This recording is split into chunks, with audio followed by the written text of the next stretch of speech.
لله رب العالمين والعاقبة للمتقين والصلاة والسلام على أشرف الأنبياء والمرسلين وعلى آله وأصحابه وأزواجه وذرياته وسلم تسليما كثيرا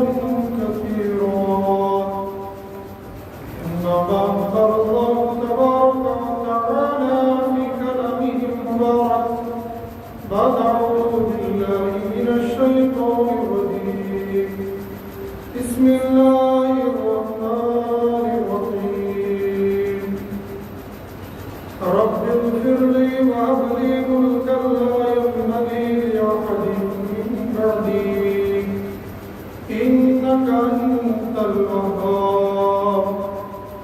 وقال الله تبارك وتعالى واتبعوا ما تتلو الشياطين على ملك سليمان. صدق الله العظيم وصدق رسوله النبي الكريم ونحن على ذلك من الشاهدين والشاكرين برحمتك يا أرحم الراحمين.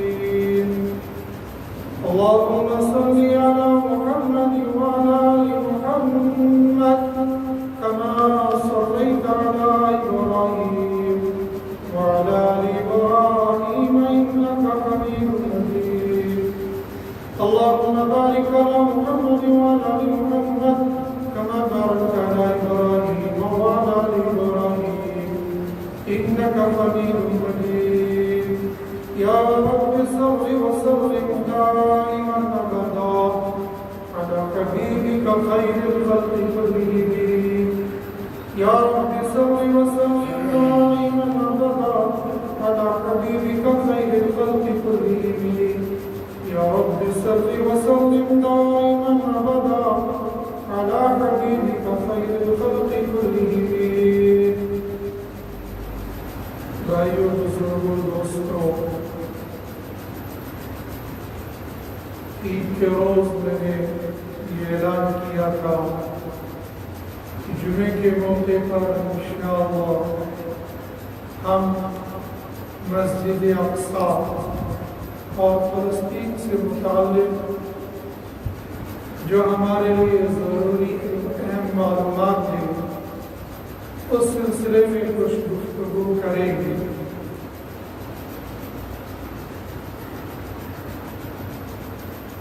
فلسطین جو ارض مقدس ہے اس کے ساتھ انبیاء علیہ السلام کی وابستگی رہی ہے.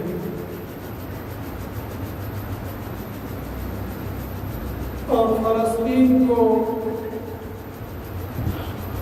جو خصوصی طور پر ایک مسلمان اہمیت دیتا ہے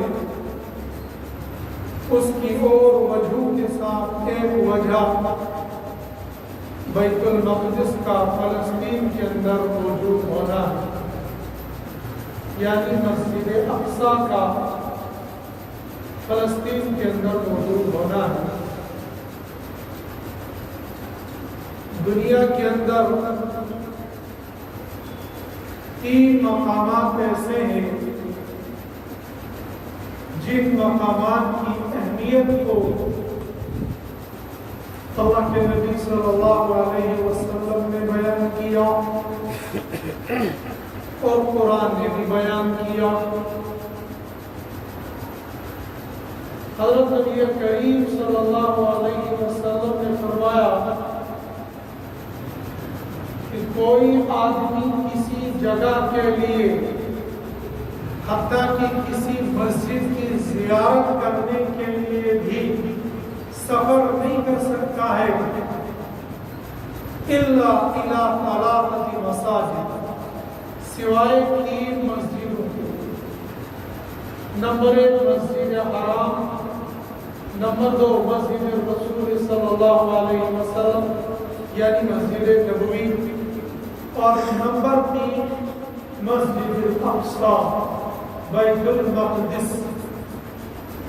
ان 3 مقامات کے علاوہ بندہ کسی اور جگہ کے لیے سفر نہیں کر سکتا ہے، یعنی ثواب کی نیت سے اپنے کام کے لیے یا سیر و تفریح کی غرض سے جو جائز ہے، وہ جائز سیر و تفریح کے لیے کہیں کا بھی بندہ سفر کرے اس کے لیے اجازت ہے، لیکن صرف اور صرف ثواب کی نیت سے کہ میں یہاں پر جاؤں گا تو مجھے جانے پر ثواب ملے گا، وہ صرف 3 مسجدیں، مسجد حرام، مسجد نبوی اور بیت المقدس۔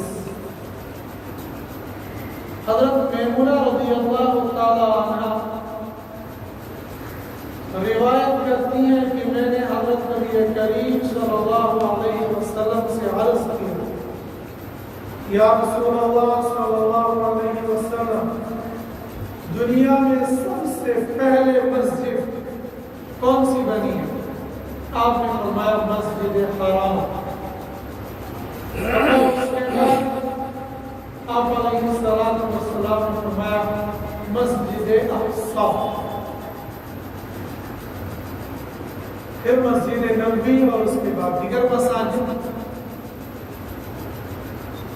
ان تینوں مسجدوں کے ساتھ انبیاء علیہ السلام کی بنیاد رہی۔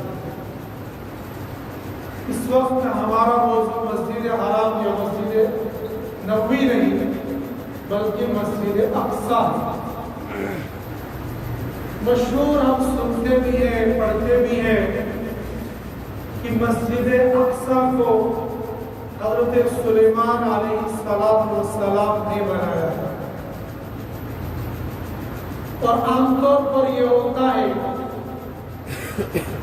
کہ جو جس تعمیر کی تکمیل کرتا ہے اس تعمیر کا صحرا اسی کے سر جاتا ہے، اکثر یہی ہوتا ہے۔ لیکن تاریخ اپنے تمام بنیادوں سے لے کر انتہا تک سب کو محفوظ رکھتی ہے۔ دنیا کے اندر بہت سارے نبی آئے ہیں، صحیح تعداد تو اللہ ہی جانتے ہیں، مشہور قول کے مطابق 1.25 لاکھ انبیاء علیہ السلام آئے ہیں، اور ان انبیاء علیہ السلام میں سے سب سے زیادہ نبی بنی اسرائیل میں آئے ہیں،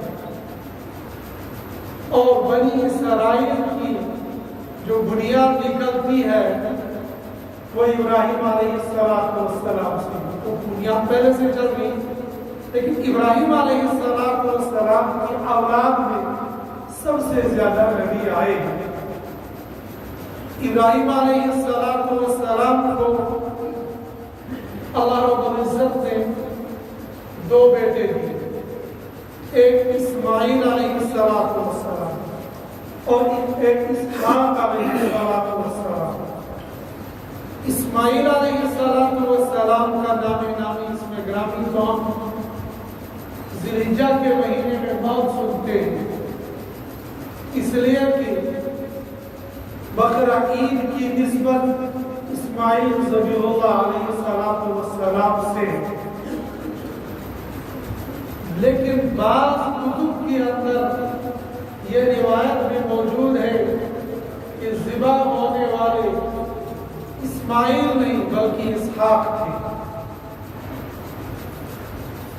تفسیر ابن کثیر نے اس روایت میں بھی نقل کیا ہے کہ ذبح ہونے والے اسحاق علیہ السلام، لیکن مشہور اور محقق قول یہی ہے کہ ذبح ہونے والے حضرت اسماعیل علیہ السلام۔ ان دونوں بیٹوں میں سے اسماعیل علیہ السلام، اسحاق علیہ السلام، جب ان کی نسل آگے چلی تو اسحاق علیہ السلام کی نسل سے بے شمار نبی آئے، اور بنی اسرائیل کے تمام پیغمبر انہی نسل میں سے آئے، لیکن اسماعیل علیہ السلام کی نسل میں سے کوئی نبی نہیں ہے سوائے ایک نبی، اور وہ آخر پر آئے حضرت نبی کریم صلی اللہ علیہ وسلم۔ اسحاق علیہ السلام کی اولاد میں سے بے شمار نبی آئے۔ انہی اسحاق علیہ السلام کی اولاد میں سے آگے چل کر موسیٰ علیہ السلام اور موسیٰ علیہ السلام کی امت آگے چل کر یہ یہودی جو اپنے آپ کو بنی اسرائیل بھی کہتے ہیں، اسرائیلی بھی تو کہا جاتا ہے، اور حضرت عیسیٰ علیہ السلام، اب یہ دو قومیں دنیا کے اندر جو آسمانی کتاب کو فالو کرنے والی، ایک یہود ایک عیسائی۔ یہودی حضرت موسیٰ علیہ السلام کو اپنا پیغمبر مانتے ہیں اور آج بھی مانتے ہیں، اور عیسائی حضرت عیسیٰ علیہ السلام کو اپنا پیغمبر مانتے تھے اور بھی مانتے ہیں، گرچہ تحریف اور تبدیلی ان کی کتابوں کے اندر انہوں نے ضرور کی، لیکن آج بھی یہودی حضرت موسیٰ علیہ السلام کو اور عیسائی حضرت عیسیٰ علیہ السلام کو بھی مانتے ہیں۔ عیسائی تو نہیں لیکن یہودی آج بھی اپنے طور پر اللہ کی بہت زیادہ عبادت کرتے ہیں، اپنے انداز میں جو بھی ان کا انداز ہے اسی کو وہ حق سمجھتے ہیں اور اسی کے مطابق وہ عبادت کرتے ہیں، لیکن ان لوگوں کے اندر شاطریت اور شیطانیت کوٹ کوٹ کر بھری ہوئی ہے۔ جب تک موسیٰ علیہ السلام زندہ تھے تو نافرمانی کرتے رہے، حتیٰ کہ اس قوم نے اللہ رب العزت کی نصرت کو اور اللہ کی مدد کو اپنی آنکھوں سے اترتے ہوئے دیکھ لیا، پھر بھی مانتے نہیں۔ جب ان کے شام کو فتح کرنے کے لیے مصر سے نکلے تو راستے میں من اور سروا کو اترتے ہوئے دیکھا، دریائے نیل میں فرعون کو غرق ہوتے ہوئے اپنی آنکھوں سے دیکھا، راستے میں طرح طرح کی نصرتیں اپنی آنکھوں سے دیکھی، لیکن ملک شام میں داخل ہونے سے پہلے اور بھی قرآن کو دیکھا، ڈر کر گھبرا گئے اور کہنے لگے اذهب انت وربك فقاتلا انا هاهنا قاعدون۔ موسیٰ آپ جاؤ، آپ اور آپ کا رب لڑ کے آ جاؤ، انا هاهنا قاعدون، ہم یہی انتظار کریں گے۔ حالانکہ کھانے کے لیے من اور سلوا آسمان سے اتر رہا تھا، راستے میں جو مہینوں کا سفر یہ طے کر رہے تھے ان کے کپڑے میلے نہیں ہو رہے، کیونکہ پورے ساز و سامان کے ساتھ اور پورے خاندان کے ساتھ مصر سے نکل گئے تھے، بچے بڑھتے جا رہے تھے، لیکن ان کی بڑھوتری کے ساتھ ان کے ضروریات ان کو محسوس نہیں ہوتی۔ غرض بے شمار اللہ کی نعمتیں انہوں نے دیکھی، مگر نافرمانیوں پر نافرمانیاں کرتے رہے، یہاں تک کہ جب وادی تی میں پہنچے تو وادی تی میں 40 سال سرگردہ ہوتے رہے، ادھر سے ادھر، ادھر سے ادھر۔ صبح جس مقام سے نکلتے تھے شام کو پہنچتے تھے، وہاں پر پڑاؤ کرتے، صبح کو دیکھتے پھر وہی اس مقام پر پہنچے ہوئے جہاں سے کل صبح نکلے تھے۔ اللہ کی یہ پکڑ بھی لیتے تھے، اللہ کے انعامات بھی لیتے تھے، لیکن پھر بھی رجوع الی اللہ نہیں کرتے۔ اللہ رب العزت کی یہ سنت اور عادت رہی ہے کہ یکدم اپنے بندوں کی پکڑ نہیں فرماتے، ڈھیل دیتے، چلو چلو گزرو بسر کرو۔ جب قوم حد سے تجاوز کر جاتی ہے پھر اللہ کی پکڑ، اللہ کی گرفت آ جاتی ہے۔ 40 سال تک یہ اس میدان میں گھومتے رہے، اللہ نے ڈھیل پھر جب اللہ کی پکڑ آ گئی سب کو دیس کو نابود کر دیا۔ تو فطرت ان کی ہمیشہ سے یہ شیطانی رہی، مگر اللہ نے ان کو بہت نوازا، دماغ بھی بہت زیادہ دیا، تھا بھی ہے بھی اور رہے گا بھی۔ یہ سارے انبیاء چل رہے تھے اسحاق علیہ السلام کی اولاد میں سے، اور اسحاق علیہ السلام کے اور بیٹوں میں سے ایک بیٹے تھے یعقوب علیہ السلام۔ یعقوب علیہ السلام ابراہیم علیہ السلام کے پوتے ہوئے۔ ان یعقوب علیہ السلام نے سب سے پہلے بیت المقدس کی تعمیر شروع کی، لیکن منشاء الہی مشیت ازدی ابھی بیت المقدس کی تعمیر قد آدم تک ہی پہنچی تھی کہ ان کا انتقال ہو گیا۔ پھر اس تعمیر کو آگے چلانے کے لیے ان کی اولاد میں سے حضرت داؤد علیہ السلام آئے۔ حضرت داؤد علیہ السلام کے 19 بیٹے تھے، اور ان 19 بیٹوں میں سے ایک بیٹے تھے حضرت سلیمان علیہ السلام۔ حضرت سلیمان علیہ السلام کو اللہ پاک نے دین بھی دیا تھا اور دنیا بھی دی۔ دینی اعتبار سے آپ کو نبوت سے سرفراز کیا، اور دنیاوی اعتبار سے اللہ رب العزت نے آپ کو حکومت عطا کی۔ یہ حکومت خود بخود نہیں ملی، بلکہ حضرت سلیمان علیہ السلام نے دعا کی، رب اغفر لی، اے میرے رب، اے میرے پروردگار، مجھے معاف فرما دیجیے، وَهَبْ لِي مُلْكًا لَا يَنبَغِي لِأَحَدٍ مِّن بَعْدِي، اور آپ مجھ کو ایسی سلطنت دے دیجیے، ایسی حکومت دے دیجیے کہ وہ حکومت میرے بعد پھر کسی انسان کو نہ ملے۔ اِنَّكَ أَنْتَ الْوَهَّابُ، بلا شبہ آپ دینے والے۔ حضرت سلیمان علیہ السلام نے ایک تو حکومت مانگی، بادشاہ مانگی، اور بادشاہ کو حکومت مانگنے کے ساتھ ساتھ یہ دعا بھی کی، لا ينبغي لأحد من بعدی، میرے بعد پھر دوبارہ کسی کو ایسی حکومت نہ ملی۔